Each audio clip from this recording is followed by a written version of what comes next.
여러분 저희들이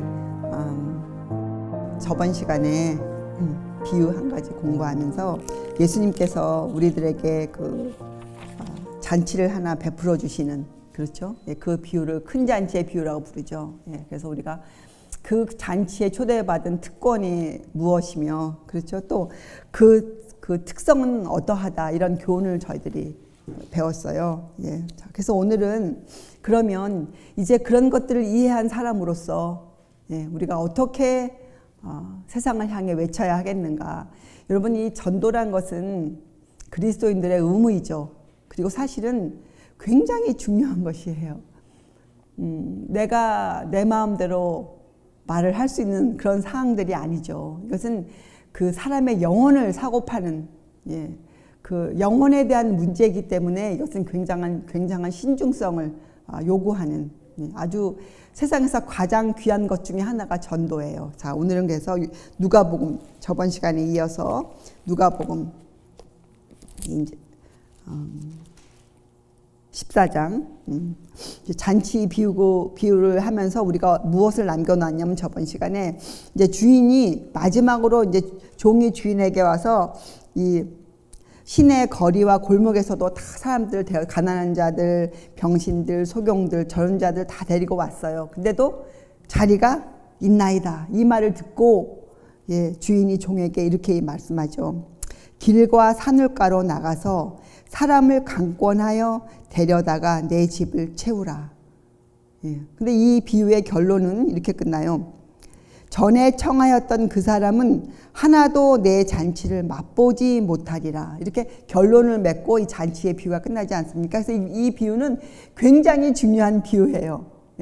결과가 나와 있기 때문에. 자, 이 마지막 시대, 우리가 살고 있는 이 시대의 전도에 대해서 주님이 명백히 알려주셨어요. 근데 많은 사람들이 그저 조금 이해가 되었다든지 아니면 자기의 이해를 가지고 지금 나가서 얼마나 혼잡한 그 시대가 되었는지 모르죠. 자, 그런데 성경은 우리에게 우리가 어디에 가야 하며 어떤 내용을 전해야 할지를 우리에게 알려주고 있어요. 그렇죠? 자, 여기에 보면 길과 산울가로 가라. 그렇죠? 여기 길은 영어 성경에 보면 하이웨이예요. 하이웨이, 큰 길. 우리가 보통 세상에서 사람들이 이렇게 말할 때도 지금 내가 이 하이웨이 같은 길을 살고 있다. 이건 뭐예요? 지금 잘 나가고 있다는 뜻이잖아요. 그래서 이것은 뭡니까? 또 산울가는 뭐예요? 저 산에 우타에 치고 그냥 숨어 사는 사람들. 그래서 이건 뭡니까? 빈부 귀천을 막론하고 모든 사람에게 복음이 전파되어야 함을 이렇게 말씀하셨어요. 모든 사람에게, 부자든지 가난한 사람이든지 학식이 많은 사람이든지 재간이 많은 사람이든지 간에 불구하고 누구에게든지 이제는 이 말씀이 전해져야 돼요. 자, 그런데 여러분, 여기에 보면 이렇게 되어 있어요. 사람을 강권하여 데려오라. 사람을 강권하여. 자, 여러분, 이 강권이 뭡니까? 강권. 강권은 사전에는 억지로 권하여 이렇게 나와 있어요. 자, 그런데 여러분, 우리가 성경을 공부하면 이 성경에는 하나님의 원칙이 흐르고 있어요. 우리가 어떤 책을 읽을 때 저자의 의도를 상당히 신중히 파악하고 읽어야죠. 저자의 의도와 상관없이 책을 읽는 것은 그 책을 읽는 의미가 없어요. 하나님의 의도는 무엇입니까? 하나님 우리를 벌 주시기 위해 성경을 남겨놓으신 게 아니죠. 하나님 왜 우리가 성경을 기록하여 남겨놓으셨습니까? 우리에게 영원한 생명을 주시기 위함이잖아요. 자, 그래서 성경에는요, 하나님께서는 하나님이시기 때문에 절대로 무엇이든지 아무리 좋은 것이라 할지라도 우리에게 억지로 권하지 않으세요. 그렇죠? 자, 그것이 성경에 흐르는 원칙이잖아요. 자, 그럼 이거 하나 먼저 좀 우리가 알고 넘어갈 텐데, 여러분, 우리가 이 빈부 귀천을 막론하고 복음이 전파되잖아요. 근데 성경에, 신약 성경에 보면 여인 하나가 등장하는데 이 여인은 그 당시 이방 여인이었어요. 근데 이 여인은 자기가 예수님의 음성을 들을 때 자기가 예수님께서 말하는 대상이라고 확실히 믿어서 그 여인이 칭찬받았어요. 그게 누구냐면 스로보니게 여인이에요. 예수님이 그 여인에게 이렇게 말하죠. 이스라엘 집에 잃어버린 양 외에는 다른 데로 보내심을 받지 아니하였노라. 이렇게 말씀하시는데도 그 여인은 계속 주님께 매달리잖아요. 그건 무슨 뜻이에요? 저예요, 저. 제가 바로 주님 찾으시는 잃어버린 양이에요. 이렇게 그 여인이 이방 여인이었음에도 불구하고, 그래서 주님이 그 여자인을 뭐라고 칭찬합니까? 내 믿음이 크도다. 여러분, 믿음이 이런 것이에요. 믿음이. 지금 나의 형편, 아니면 내가 가지고 있는 것, 또는 나의 배경, 내 속한 곳, 여러 가지가 전혀 문제가 되지 않아요. 내가 정말 주님의 사랑을 조금이라도 내가 그것을 조금이라도 안다면 우리 마음에 무슨 생각이 듭니까? 주님이 나를 찾으러 오셨다. 주님께서. 예수님에 대한 관계가 성립이 되죠. 자, 그래서 여러분, 이 강권하여, 강권, 이것은 여러분 생각해 보세요. 이 영어 성경에도 이 강권이라는 단어가 여러 가지 종류가 있지만 두 가지가 있어요. 하나는 무력으로 사람을 밀어가는 것, 그렇죠? 밀어붙이는 것. 또 하나는 그 사람의 마음을 굴복시키는 것. 이렇게 나눠져 있거든요. 그리고 이 헬라어 성경에도 보면 이 단어에 필요성이 들어가 있어요. 필요성. 그래서 이것은 뭡니까? 강권은 그 사람 마음의 굴복이에요. 그래서 이것을 풀어서 읽으면 이런 거죠. 사람들의 마음을 굴복시켜 사람들에게 성경을 이해시켜서 나의 마음을 알게 하여서 뭐예요? 내 집에 데려오라. 내 집을 채우라. 자, 그래서 하나님의 교회에는 궁극적으로 어떤 사람들이 모여있게 됩니까? 예수 그리스도를 머리로 모시고 정말 지체가 되어서 그 머리의 그 명령을 받아 수행할 수 있는, 그래서 몸된 교회가 되는 거 아닙니까? 그래서 이 강권은 하나님께서 그 사람의 마음을 굴복시켜라, 이렇게 말씀하시는 거예요. 그래서 전도자가 되면, 내가 진리를 이해한 사람이 되면 어떻게 돼요? 가서 사람들에게 그것을 전해야 돼요. 그래서 우리는 이 복음을 전할 때 정확한 내용을 알고 내가 이해하고 그 복음을 정확히 이해할 수 있어야 돼요. 여러분, 사도 바울은 로마서 1장에 복음을 어떻게 설명했습니까? 복음은 모든 믿는 자에게 구원을 주시는 하나님의 능력이 됨이라, 이렇게 설명하지 않았습니까? 왜요? 그가 왜 그것을 하나님의 능력이라고 그가 표현했습니까? 이 세상에서 사람의 마음을 감화시키고 그 마음을 변화시킬 수 있으신 분은 단 한 분이세요. 그분은 우리 주님 뿐이세요. 그죠? 하나님 뿐이세요. 이 세상에 어떤 것으로도 사람의 마음은 변하지 않아요. 사람의 감정은 잠깐 왔다 갔다 할 수 있어요. 그러나 이 사람의 이 10길 물속보다 깊은 이 사람의 마음이 변화된다는 것은, 그것도 영구적으로, 그죠? 그것은 주님의 사랑이에요. 하나님의 사랑이 우리의 생활에 적용되어서 실천되어질 때 그 원칙이 내 안에 영구적인 원칙이 되어져요. 그게 무슨 말입니까? 죄된 우리들이 주의 말씀의 능력을, 그러니까 힘입을 때, 그때 뭐예요? 다른 말로 하면 성령께서 어떻게 우리를 진리 가운데로 인도하시고 그 진리가 어떻게 우리 속에서 작용하죠. 그럼 우리가 어떻게 해요? 변화를 받아서, 그 변화를 받는 게 또 무슨 짓입니까? 내가 갖고 있던 유전적인 성향들, 그렇죠? 내가 또 만들어낸 배양된 후천적인 습관들, 이런 기질들을 어떻게 해요? 우리가 거기서 벗어나죠. 그렇죠? 그것이 바로 우리가 변화를 받는 거 아닙니까? 그래서 우리가 어떻게 해요? 성경의 원칙에 따라 내 삶의 습관들을 좋은 습관들로 만들어 놓는 것, 그것이 변화함이잖아요. 그렇죠? 그래서 우리가 그러한 변화를 받을 때, 그죠? 그런 변화를 받을 때, 그때 동시에 어떤 일이 생기냐면, 우리가 그런 습관을 가지고 살아갈 때, 그때까지 마비되었던 내 양심 속에 있던 도덕성, 옳은 것과 선한 것과 악한 것을 분별해낼 수 있는 도덕성이 살아나요. 사람의 마음에는 원래 그것이 있었었잖아요. 그것이 살아나서 도덕력, 그러니까 이것은 역이에요. 힘이에요. 그래서 무엇이냐면 이것은 내가 분별할 수 있는 것이에요. 무엇이 옳다, 무엇이 그르다. 그렇죠?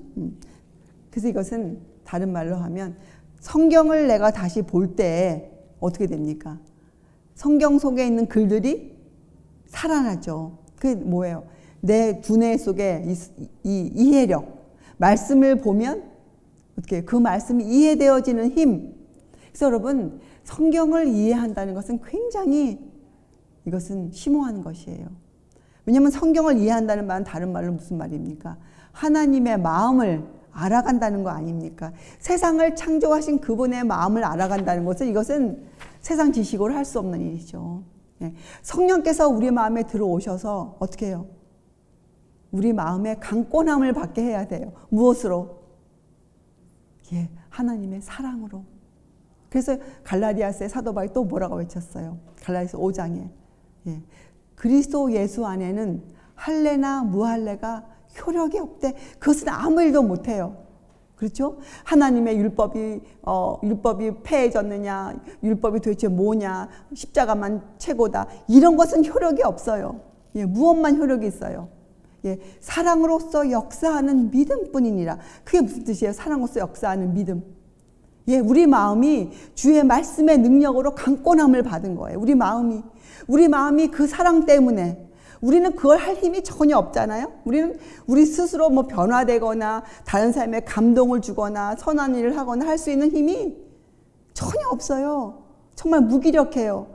그런데 성경은 우리가 그 무기력을 느낄 때, 우리가 그 무기력을 알게 될 때, 내가 나의 속절없음을 고백할 때, 그렇죠? 그때 어떻게 됩니까? 그때가 바로 주님께서 우리를 위해 일하실 수 있는 철호의 기회거든요. 사도 바울이 또 이렇게 외쳤죠. 내가 약할 그때에 곧 강함이니라. 사도 바울은 말씀을 통해서 그는 알게 되었어요. 주의 사랑을. 여러분, 하나님께서 오래전에 예레미야 선지자에게 이렇게 말씀하세요. 내가 너를 무궁한 사랑으로 사랑하였는 고로 내가 너를 인자함으로 인도하는도다. 우리가 여러분 이 말씀을 정말 마음에 알아야죠. 자, 그래서 그 같은 장에 내가 나의 법을 저희 마음에 새기고 저희 생각에 기록하리라. 여러분, 우리가 말씀을 이해한다는 것은 그저 이 말씀이 이 말씀이구나, 그것이 아니에요. 하나님께서 그 말씀을 우리 마음에 새기시는 거예요. 성령께서. 그리고 어떻게 됩니까? 우리 생각에 기록하세요. 그래서 우리가 어떤 일을 볼 때 이제는 어떻게 해요? 내 생각을 생각하는 것이 아니고 어떻게 해요? 내 두뇌에 기록되어진 주의 말씀으로 내가 생각을 다시 하는 거예요. 자, 그러면 주님께서 이렇게 말씀하시죠. 나는 그들의 하나님이 되고 그들은 나의 백성이 되리라. 이것이 강권함을 받은 사람의 마음이에요. 그래서 여러분, 세상에서 많은 사람들이 주님 계실 때 이런 질문했어요. 내가 어떻게 하여야 구원을 얻으리까? 어떻게 하여야? 여러분, 지금 세상이 기독교를 향해서 하고 있는 질문이 바로 그것이에요. 우리가 무엇을 하면 좋겠습니까? 내가 어찌하면 이 어려운 형편에서 구원함을 받겠습니까? 내가 어찌하면 쉼을 얻을 수 있겠습니까? 사람들은 빈부귀천을 막론하고 지금 그것을 찾아 헤매고 있어요. 많은 사람들이 돈이 많든지 재간이 많든지 학식이 많든지 아니면 가난하든지 못 배웠든지 막론하고 모든 사람은 쉼을 찾아 헤매고 있어요. 좀 더 나은 삶을 위해서 헤매고 있어요. 그렇죠? 근데 그들이 몰라요. 왜요? 그들이 아직까지 주의 말씀을, 그렇게 순수한 말씀을 들어본 적이 거의 없어요. 그들이 교회 가면 엉뚱한 말을 들어요. 교회라는 곳에 가면 엉뚱한 말을 들어요. 부자들이 교회에 왜 가기 싫어합니까? 결국에 어떻게 부자들에게 아첨을 해서, 그죠? 큰 교회 짓고 싶어 하고, 그런 걸 많이 보기 때문에 사람들이 마음의 문을 닫죠.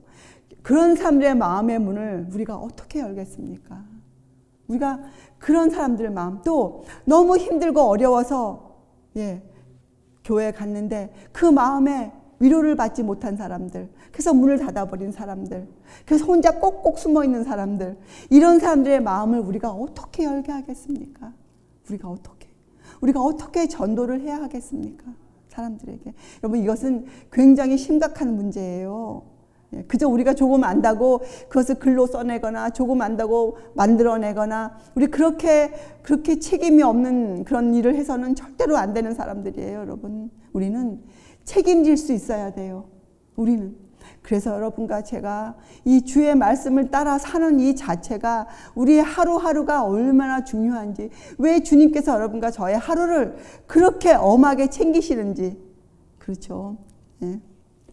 그래서 여러분, 이 전도자의 삶은 이것을 보여줄 수 있어야 돼요. 하나님을 섬기는 사람과 섬기지 않는 사람 사이에는 뚜렷한 구분이 있다는 것을, 또 그것을 보여주는 일에 실패해서는 안 돼요. 자, 그런데 이 일을 사람들이 어떻게 합니까? 하나님의 사랑에 대한 이해가 부족하기 때문에 사람들이 이것을 어떻게 전했습니까? 이제껏 극단적인 방법으로 전했어요. 극단적인 방법으로. 네. 여러분, 예수님께서 이 땅에서 말씀하실 때 심지어 바리새인들이라 할지라도 그들의 마음을 상하게 하지 않으셨어요. 주님이 기다리셨어요. 그래서 비유를 들으셨잖아요. 그들에게도. 예. 자, 여러분, 내가 어떻게 하여야 구원을 얻으리까? 이 말씀이 누가복음 10장에 나오거든요. 예. 근데 주님이 주신 비유가 있었어요. 그때 무슨 비유를 주셨습니까? 그때, 예, 그때 선한 사마리아인의 비유를 하셨어요. 여러분, 함께 생각해 보세요. 지금 이 말씀과 사람을 강권하여 데려다가 내 집을 채우라. 주님의 마음이 도대체 어떤 마음이신지, 그렇죠? 그래서 우리가 어떻게 전도해야 할지. 그래서 우리는 사람들에게, 우리가 전도하는 그 내용은 사람들에게 하나님이 누구신지, 그렇죠? 그런데 여러분, 성경에 이 하나님이 누구신지를 보여주는 아주 놀라운 사건이 하나 있지 않습니까? 예, 그 보이지 않는 하나님을 우리에게 보여주신 분이 이 땅에 오셨죠. 바로 우리의 주님이세요. 예수 그리스도. 그죠? 자, 근데 그분이 오셔서 그냥 오셨다 가신 게 아니고 그분이 여러분 어떻게 하셨어요? 실제로 이 땅에서 사람으로 사셨어요. 네. 삶으로 하나님을 보여주셨어요. 이게 얼마나 중요합니까, 여러분? 예수님의 하루하루가 이 성경에 적혀져 있지 않습니까? 그분이 어떤 생각으로 어떤 행동을 하시고, 그분이 어떤 말씀을 하시고, 그분이 어떤 사람들을 만나시고, 이런 모든 것들이 얼마나 자세히 기록되어져 있습니까? 그렇죠. 여러분, 예수님의 생애는 우리에게 큰 증거예요. 큰 증거. 어떤 증거냐면, 사람의 인성이 신성과 연합할 때에는 어떤 결과를 놓는다고 되어 있습니까? 죄를 짓지 않는다. 예, 승리한다. 이것을 보여주셨어요. 삶으로 예수님께서. 그래서 우리가 전해야 될 내용은 그분의 생애예요. 주님의 생애. 그죠? 그분이 어떻게 오셨고, 왜 오셨고, 어떤 일을 하셨고, 그분의 승리는 나에게 어떤 영향을 끼치고, 그래서 이 낙심한 자들에게 위로를 줄 수 있어야 돼요. 낙심한 자들에게. 그죠? 자, 그래서 여러분, 주님은 우리의 모본이시고, 우리의 큰 증거이신데, 어디에? 우리가 주님을 알게 되면, 우리의 인성이 주님과 합해지면, 어떻게 해요? 우리도 죄를 승리할 수 있다. 이것을 우리에게 알려주신 거예요. 그렇죠? 그래서 사도 바울이 외쳤잖아요. 복음에는 하나님의 의가 나타나서 그 다음에 믿음으로 믿음에 이르게 하나니 의인은 믿음으로 말미암아 살리라. 그렇게 말씀하셨잖아요. 네, 로마서에. 자, 근데 이 말씀이 하박국서에 나오는 말씀 아닙니까? 그래서 여러분, 우리의 모든 믿음의 선배들은 정말 같은 믿음으로 살았어요. 사도 바울이 디도서에 자기가 하나님의 사도가 된 그 증거를 3가지를 내놓죠. 그게 첫째 뭐였어요? 우리 공부했잖아요. 첫째가 뭐예요? 예, 조상들의 믿음과 자기의 믿음이 같다. 이것을 증거로 내놓죠. 그렇죠? 예, 그래서 여러분과 저에게 성경이 있는 또 하나의 큰 이유는 우리가 창세기를 읽어볼 때 그 창세기에 누구들의 인생이 나와 있습니까? 예, 믿음의 조상들, 아브라함, 이삭, 야곱, 요셉, 그들의 인생이 쭉 나와 있잖아요. 예. 그들의 읽으면서 이것이었구나. 그들의 믿음이 이것이었어. 하고 우리가 그래서 우리의 믿음으로 비교해 볼 때, 그래, 이런 믿음이야 하고 같은 믿음을 가져오지 않습니까? 사도 바울도 그랬어요. 또 두 번째, 그가 무엇을 증거로 내놓았습니까? 그가 배운 지식이 그저 힘이 없는 지식이 아니고 어떻게 그를 경건함에 이르도록, 그가 그의 삶을 거룩하게 살 수 있도록 실제로, 그렇게 그가 그 지식을 사용할 수 있게 되었어요. 그래서 그가 그것을 증거로 내놓았죠. 또 세 번째, 그가 무엇을 갖고 있었습니까? 그가 그렇게 곤란과 궁핍과 빈곤의 삶을 살면서도, 핍박을 받으면서도 그가 무엇을 붙잡고 살았어요? 영생의 소망을 그가 붙들고 살았어요. 그것이 그가 사도가 되었다는 증거였어요. 그래서 여러분과 저에게도 이 전도자가 된다. 나는, 우리 오늘 찬송 불렀잖아요. 주의 일 저에게 맡기소서. 우리가 정말 주님께 그렇게 고백하면 우리가 세 가지를 주님께 내놓아야 돼요. 주님, 저의 믿음을 보소서. 그렇죠? 또 우리의 삶이 경건함에 이르고 있어야 돼요. 그리고 우리에게 영생의 소망이 있어야 돼요. 어떤 경우에도 우리 마음에 평안이 흐르고 있어야 돼요. 영생의 소망이 흐르고 있어야 돼요. 그렇죠? 그래서 여러분과 제가 이 세상에 전하는, 이 마지막 시대에 전하는 정말 마지막 기별이라고 요한계시록에 나와 있지 않습니까? 하나님의 그 메시지에는 항상 자비와 경고가 섞여져 있어요. 자비와 경고가. 자, 여러분 한번 보세요. 인류의 조상, 첫 조상, 아담과 하와, 그들의 그 창세기를 읽어보면 여러분, 창세기에 하나님은 그들에게 이렇게 말씀하죠. 선악과를 먹는 날에는 내가 정령, 이건 반드시예요. 정령 죽으리라. 이렇게 분명히 말씀해 주셨어요. 그런데 얼마 안 있어 하와는 그 같은 말을 뱀이 물어보잖아요. 그때 뭐라고 전합니까? 내가 그것을 만지는 날에는 죽을까 하노라. 이렇게 살짝 다르게 전해요. 그래서 어떻게 해요? 그가 결국은 사단의 꾀에 넘어가잖아요. 여러분, 이 말씀은 여러분과 제가 말씀하신 그대로 우리가 읽고 이해하는 것이 얼마나 중요한지 모릅니다. 자, 그래서 예수님께서도 내가 어떻게 하여 율법사가 물어볼 때 뭐라고 대답하십니까? 내가 율법을 어떻게 읽느냐? 율법에 무엇이라 기록되었으며 너는 어떻게 읽느냐? 이렇게 그에게 되물었어요. 여러분. 그래서 여러분, 우리가 사실은 가장 중요한 전도자는 그저 말씀을 전하는 것이 그 정도가 아니고, 전도자의 사명 뭐예요? 그 사람의 마음이 성령으로 강권함을 받을 수 있도록 만들어줘야 되는 거거든요. 성령으로 강권함을 받을 수 있도록. 이건 뭐예요? 성령이 어떻게 그 사람을 강권함으로 인도합니까? 말씀을 가르쳐야 되지 않습니까? 가르침. 지금 가르치는 자예요. 이 가르친다는 것은 여러분 정말 중요한 일이에요. 자, 그래서 우리가 전해야 될 내용은 예수 그리스도신데, 크게 얘기하면. 근데 그분이 이 땅에 사실 때 어떻게 구체적으로 사셨습니까? 뭐에 의거해서 그분이 사셨습니까? 그렇죠. 그분이 하나님의 법, 기록된 법에 의거하여 그가 그것을 표준으로 삼고 그가 하루하루를 순종했잖아요. 그 삶에. 그렇죠.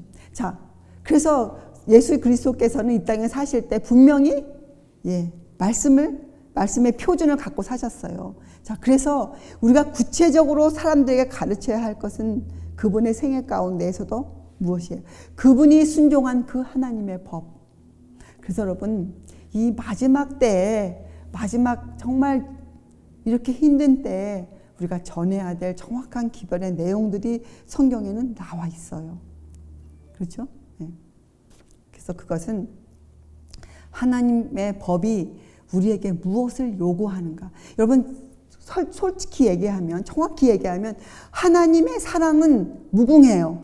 이건 무슨 뜻입니까? 제한이 없어요. 조건이 없이 우리를 사랑하세요, 하나님께서는. 정말로. 그런데 왜 우리 쪽에서 해야 할 일이 생깁니까? 우리 쪽에서. 왜 그렇게 생깁니까? 하나님 우리에게 어떤 제한을 두셨어요? 여러분, 우리가 하나님을 이해하고 갈 때에는 우리 마음이 참 겸손해야 돼요. 여러분 이런 거와 똑같아요. 우리가 아이들한테 교육시킬 때 아이들에게 설탕은 몸에 나쁘다. 슈가는 좋지 않아. 그러니까 먹지 말자. 이렇게 우리가 이제 교육을 시키잖아요. 그러면 아이들이 이렇게 얘기하잖아요. 누가 저한테 캔디 주면 어떡해요? 그때는 먹어요, 말아요? 이렇게 물어보잖아요. 예. 부모님이 아이들에게 어떤 제한, 어떻게 무엇을 그 마음을 이렇게 마음을 마음대로 이렇게 흔들어서가 아니라 사람은 죄를 지었기 때문에 우리가 그런 걸 갖고 있어요. 우리가. 그래서 여러분 우리가 죄에 눌려 있을 때는 우리가 그렇게 생각해요. 이거 해야 되는구나. 이거 조건이야. 이거 조건이다. 주님이 내가 정말 영생에 들어가려면 나는 꼭 이렇게 하라 그랬어. 이렇게 어린아이 같은 어떤 제한적인 조금 불만스러운 그런 마음을 갖고 있을 수 있어요 우리가. 그러나 우리가 주님의 그 사랑, 제한 없이 나를 사랑해 주신, 아무것도 우리에게 요구하시지 않고 값없이 생명수를 받으라, 목마른 자는 나에게 나아오라, 이런 필요성을 내가 느끼면, 내가 강권함을 받으면 주님의 사랑을 내가 어떻게 느낍니까? 하나님의 사랑은 무제한이다, 무궁하다, 제한이 없다. 주님께서는 나 하나를 위해서 십자가에 그 생명을 내어 놓으셨다. 나를 위해 돌아가셨다. 이런 생각이 들어요, 우리 마음에. 이게 뭐예요? 더 이상 나는 주님이 나한테 뭘 요구해서 내가 하는 것이 아니에요. 예. 율법이 나에게 무엇을 요구해서 내가 그 율법을 지키고자 노력하는 것이 아니에요. 왜요? 내가 사랑의 강권함을 받았기 때문에, 내 마음이 굴복되어졌기 때문에, 내가 이제 주님의 사랑의 빚을 졌기 때문에. 그렇죠? 그래서 말했잖아요. 사랑의 빚 외에는 지지 말라. 사랑의 빚은 지라는 거 아닙니까? 그렇죠? 예. 우리가 그 사랑의 맛을 보았기 때문에, 내가 주님께서 왜 나를 위해 생명을 내어놓으셨는가를 내가 이해했기 때문에, 그것이 신비지만 내가 그분의 삶을 통해 그것을 보았기 때문에, 사도 요한도 얘기했잖아요. 내가 눈으로 만진 바요, 그분을 주목하여 본 바요. 내가 그 사랑을 알았기 때문에 어떻게 나는 이제 사랑의 강권함을 받는 자예요. 사랑의 강권함을 받는 자. 이렇게 사람들을 우리가 인도해야 돼요. 예수님께서도 이 땅에 계실 때 아픈 자들을 어떻게 해요? 너 내 말을 들어야 된다. 그래야 내가 널 고쳐주마. 이렇게 말씀하시지 않으셨어요. 아픈 자, 그 동네를 가실 때마다 몰려오는 병자들을 주님이 다 고치셨어요. 그렇죠? 자, 여러분과 저는 이 예수 그리스도의 무궁한 사랑, 그분의 사랑에 우리의 마음을 굴복시켜야 돼요. 그리고 남들에게도 그 필요성을 알려줘야 돼요. 그 필요성. 여러분, 이 말씀을 들어보세요. 길가 산울가로 나가서 사람을 강권하여 데려다가 내 집을 채우라. 여러분, 이 말씀 들으면 마음에 어떤 마음이 듭니까? 여러분, 어떤 마음이 드세요? 굉장히 긴급하죠. 속보 뉴스 같지 않습니까? 빨리 무슨 일을 해야 될 것 같은 그런 우리 심령을 흔들잖아요. 맞아요. 이것은 주님께서 이렇게 말씀하시는 거예요. 이제 때가 되었다. 이제 때가 되었다. 내가 너에게로 돌아갈 날이 얼마 남지 않았다. 이제 때가 되었다. 빨리 움직여라. 빨리. 부르심을 받은 자들에게, 주의 말씀을 이해한 자들에게 긴급함, 이 초청, 내가 너희를 쉬게 하리라. 이 초청의 긴급성을 알려준 거예요. 그리고 어떻게 해요? 이제 너희들은 나가서 전도할 때 그 너희들의 내가 준 내 교훈을 적절하게 전하여야 한다. 그래서 여러분, 마태복음에 이런 글이 있죠. 천국의 제자된 서기관 뭐라고 나왔습니까? 그 국관에서 새 것과 옛 것을 어떻게 해요? 정말 적절하게 꺼내오는 집주인과 같으니라. 여러분과 저는 이 성경 전체에서 어떻게 해요? 왜 그렇습니까? 길가 산울가로 나가면 어떤 사람들을 만나요, 여러분? 다양한 사람들을 만나요, 우리들이 뭐 교회 다니는 사람만 만나는 것이 아니에요. 진리를 아는 사람들과만 교제하는 게 아니잖아요. 주님이 우리를 어디로 보냈습니까? 세상으로 우리를 보냈어요. 이 큰 세상이 우리의 일터예요. 온 세상이 우리의 일터고, 하나님은 이 온 사람을 한 가족으로 메어 놓으셨어요. 그래서 이 세상이 우리의 일터예요. 길가와 산울가가 우리의 일터예요. 우리가 어떤 사람을 만나게 될지 몰라요. 그럼 우리가 어떤 사람은 싫어서 돌아서야 돼요? 여러분 주님이 그렇게 하셨습니까? 주님이 교훈하실 때 멸시받는다고 돌아가셨어요? 주님이 위험한 곳이라고 피해 가셨습니까? 아니잖아요. 우리 주님께서는 우리를 위해, 인류를 위해 어떻게 해요? 십자가에 돌아가셨잖아요. 여러분 유다서 1장 22절 23절을 킹 제임스 번역으로 읽어보면 이렇게 돼 있어요. 차별을 두어 어떤 사람들은 불쌍히 여기고 또 다른 사람들은 불에서 끄집어내어 두렵게 해서라도 구원하되 육체로 더러워진 옷조차도 미워하라. 이게 무슨 말입니까? 우리가 사람들을 불쌍히 여길 때 차별을 두래. 어떤 차별? 이게 뭐예요? 이 사람은 싫어하고 저 사람은 좋아라. 그것이 아니잖아요. 사람에게 영혼을 다룰 때에는 어떻게 우리에게 다양한 방법이 필요해요. 어떤 방법? 예, 주님의 말씀에 의건, 주님의 교훈을 그대로 따라서 할 수 있는 선한 사마리아인의 방법이 필요한 거예요. 육신의 고통을 덜어주는 방법, 예, 사람들이 필요로 하는 것을 줄 수 있는 방법, 그렇죠? 또 어떤 사람은 불에서 끄집어내. 이건 뭐예요? 멸망 직전에 있는 사람들을 두렵게 해서라도 구원하라. 그런데 이렇게 써요. 육체로 더러워진 옷조차도 미워하라. 이건 뭡니까? 사람들에게 극단 죽습니다. 무섭습니다. 이걸 전하는 게 아니고 하나님을 왜 경외해야 하는지 우리가. 그렇죠. 왜 우리가 하나님의 법의 중요성을 알아야 하는지 그것을 가르치라는 거예요. 사람들에게.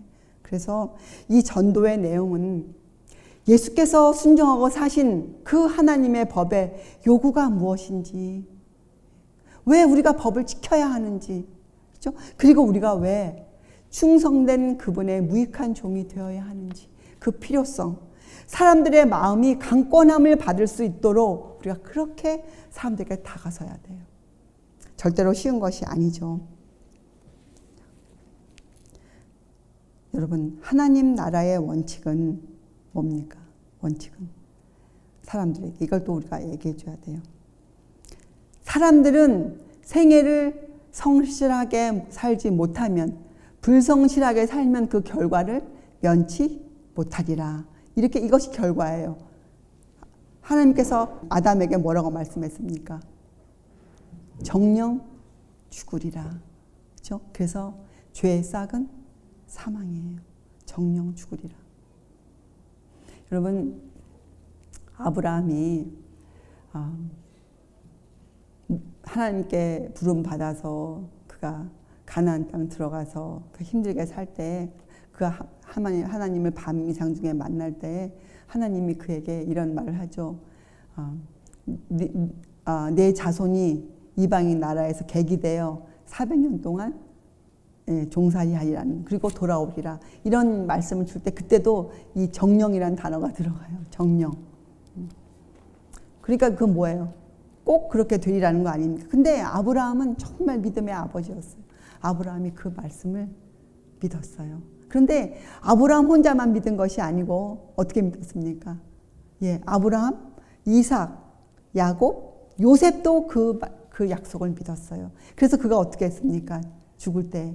예, 그는 애굽에서 총리 대신으로 온갖 부귀와 영화 속에 그가 장례식을 했잖아요. 근데 그가 뭐라고 유언합니까? 마지막 유언이. 예, 너희가 이 땅에서 나갈 때 내 관을 가지고 메어 가지고 나가라. 예, 그것이 그가 한 믿음의 마지막 행위였어요. 하나님이 마지막 때 주신 언약의 말씀이 무엇이에요? 우리에게 주신 말씀이.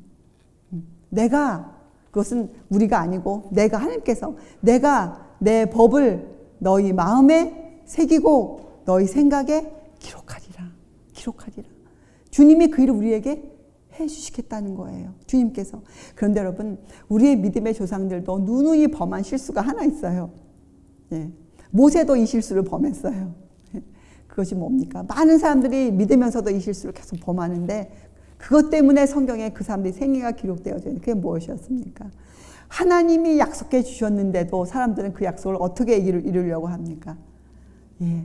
자기가 이루려고 애를 쓰죠. 그래서 사람들이 지금도 율법과 복음의 관계를 잘 이해하지 못해요. 뭔가를 믿으면 내가 뭔가를 해야 된다는 강박관념에 우리가 들어가잖아요. 성경은 우리에게 뭐라고 얘기합니까? 그것이 아니라 너희는 그저 뭐예요? 하나님의 사랑을 알아라. 그 사랑. 여러분, 우리가 그 사랑의 강권함을 받으라는 거예요. 우리의 마음이. 그렇죠? 그래서 여러분, 우리들도 주님께서 우리의 삶에 오셔서 성경을 통해서 우리 마음에 법을 새겨주시고 어떻게 해요? 우리의 생각에 기록해 주시면 어떻게 해요? 우리가 그 언약을 붙들고 그 믿고 우리가 주님 오실 때까지 살 수 있음을 성경 우리에게 얼마나 많이 약속을 해주시고 계신지 모르잖아요, 여러분. 그래서 여러분, 우리는 사람들에게 전도해야 되는데 그저 사람들에게 나가서 우리가 이해한 거 조금 그럴듯해 보이는 우리의 생활, 아니면 이런 것, 좋은 말, 유식한 말, 아니면 유식하게 보이는 성경의 진리의 지식들, 이걸 전하는 것이 아니에요. 우리는 정말 단순하게 주님을 전하는 거예요. 그분이 나에게 주신 그 사랑, 내가 맛본 그 사랑, 내가 지금도 그분의 인자하심으로 인도함을 받고 있다는 이 내 형편, 내 사실을 솔직하게 전하는 거예요. 사람들에게 솔직하게. 그렇죠? 여기에는 미사여구나 무슨 카리스마적인 사람의 어떤 태도나 그런 대화법이나 이런 것이 전혀 필요하지 않아요. 아무것도. 그래서 여러분, 기록들을 살펴보면, 성경에 보면 또 우리의 이 기독교 역사를 보면 여러분, 아주 쓸모없는 사람이었는데 정말 그 사랑에 감동받아서 훌륭한 기독교인 된 사람들의 찬송가도 있지 않습니까? 여러분, 노예 상인이었던 존 뉴턴 같은 분, 그렇잖아요? 어메이징 그레이스를 그가 적지 않았습니까? 그죠? 하나님의 은혜, 그죠? 또 천노역정을 지은 사람, 존 버년, 그 사람도 굉장한 방탕한 불황자였어요.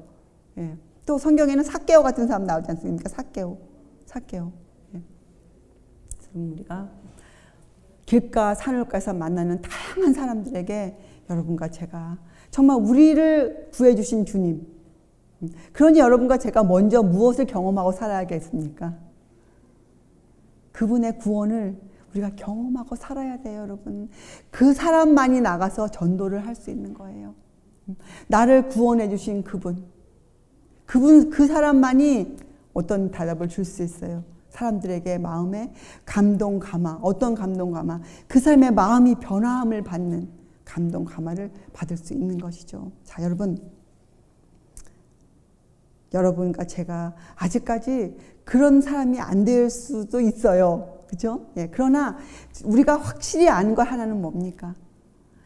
우리가 이제 이렇게 함께 모여 살아간 지도 벌써 여러 해가 지나지 않았습니까? 근데 우리가 매일매일마다 우리 마음에 들어오는 감동은 뭐예요? 여러분의 솔직한 감동이 마음이 뭐예요? 저 사람이 성장하고 있다. 그리고 나도 성장하고 있다. 우리의 삶이 매일매일 고상해지고 거룩해지고 성경에서 하시는 말씀이 무슨 말인지 조금 내가 귀를 뜨고 있다. 솔직한 우리의 마음 아닙니까? 그래서 우리 마음에 어떤 생각이 들어요? 영생의 소망을 붙들고 싶다. 영생의 소망을 가지고 살고 싶다. 정말 내가 이제 그렇게 살고 싶다. 우리 마음에 아주 작지만 그런 생각이 들지 않습니까? 여러분, 아주 귀한 거예요. 정말 귀한 거예요. 그래서 여러분과 저는 정말 솔직한 사람, 우리의 멋을 치장해서 보여줄 필요가 전혀 없어요. 그것이 우리의 구원과 아무런 관계가 없어요. 도리어 우리의 구원을 방해하는 것들이잖아요. 그래서 여러분, 우리는 비록 우리가 이런 것을 만들어서 사람들에게 보내고, 그렇죠? 우리가 책을 만들어내고, 우리가 또 함께 예배드리는 분들을 위해서 방송을 하고 하는 이런 모든 우리의 일들이 있다 할지라도 우리는 그것과 상관이 없어요. 우리는 상관이 없어요. 우리는 단지 무엇 때문에 우리가 지금 이런 일을 하는 거예요. 여러분과 제가 왜 매일매일 모여서 함께 어려움을 겪으면서 우리가 왜 함께 이러고 삽니까? 무엇 때문에? 주님께서 우리를 위해 돌아가셨기 때문에, 그리고 그분께서 우리를 부르시고 계시기 때문에, 그분이 오늘도 우리를 부르시죠. 뭐라고? 수고하고 무거운 짐진 자들아 내게로 오라. 내가 너희를 쉬게 하리라. 때가 너희를 쉬게 하리라. 누가 우리에게 이런 쉼을 약속해 줄 수 있습니까? 세상에선 여러분과 저에게 이런 걸 약속해 주는 사람이 없어요. 아무것도 여러분, 아무것도.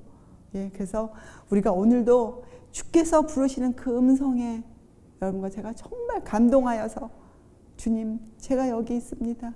주님, 저를 불러주세요. 저는 정말 그 쉼이 필요합니다. 저는 쉬어야 합니다. 예, 주님, 우리가 정말 그렇게 어린아이 같은 단순한 말로 주님께 기도하고 또 정말 이 말씀을 주님 제가 알아야겠습니다. 주님, 이 말씀을 제가 이해할 수 있도록 제 마음에 새겨주시옵소서. 이렇게 말씀을 연구하면서 주님, 나와 함께 계시는 주님, 이렇게 믿고 살면요, 우리가 주님을 붙드는 것이 아니고 주님께서 우리를 붙드세요. 그래서 우리를 떠나가지 않도록 우리를 붙들어 주세요, 여러분. 우리가 주님을 붙드는 것이 아니에요, 여러분. 주님이 우리를 붙들고 계세요. 주님이 우리를 붙들고 계세요. 얼마나 감사한 주님이십니까? 자, 여러분, 우리가 오늘 이 강권한다. 우리의 마음이 강권함을 받아야 되거든요. 자, 여러분, 계시록 마지막 장 22장을 펴보세요. 자, 계시록 22장을 피면 성경의 맨 마지막 책이죠. 하나님의 사랑이 무궁함을 이렇게 표현했어요. 자, 계시록 22장 16절. 여러분, 너무 마음이 뜨거워져. 이 말씀은 이렇게 말씀하셨어요. 나 예수는, 여러분 이거 읽을 때 정말 우리 마음에 전율이 와야 돼요. 예수님께서 성경의 마지막 책을 이렇게 장식하셨어요. 나 예수는 교회들을 위하여 내 사자를 보내어 이것들을 너희에게 증거하게 하였노라. 나는 다윗의 뿌리요 자손이니 곧 광명한 새벽별이라 하시더라. 성령과 신부가 말씀하시기를 오라 하시는도다. 듣는 자도 오라 할 것이요 목마른 자도 올 것이요 또 원하는 자는 값없이 생명수를 받으라 하시더라. 여러분, 주님께서 오늘도 우리를 초청하세요. 수고하고 무거운 짐진 자들아 다 내게로 오라. 내가 너희를 쉬게 하리라. 여러분, 오늘 여러분과 제가 이 초청에 응하여서 우리의 마음을 주께 드리고 우리의 마음이 감동을 받아 하나님의 사랑의 강권함을 받아 우리가 우리의 이웃들에게 세상 전국 각지에 우리가 복음을 전하는 주님의 이 초청을 전하는 정말 그런 주님의 용사가 되시기를 바랍니다. 예, 기도하시겠어요? 하늘에 계신 하나님 아버지, 저희들이 오늘도 주께서 부르시는 그 음성을 들었습니다. 주께서 저희들에게 성경을 남겨주시고 그 성경에 주님의 이름으로 성경을 이렇게 주셨습니다. 주님, 저희들이 목이 마르고 저희들이 정말 주님의 그 사랑을 알기를 원합니다. 주님, 저희들이 그 초청의 긴급함과 그 필요성에 저희가 마음을 내어드리니 주님, 저희들의 인생을 붙들어 주시옵소서. 저희들의 하루하루의 삶을 주님이 붙드셔서 저희들이 주의 말씀에 순종하여 사는 정말 그렇게 고상한 생애를 사는 주님의 백성 삼아 주시옵소서. 감사드리오며 귀하신 예수 그리스도의 이름으로 아버지께 간절히 기도드리옵나이다. 아멘.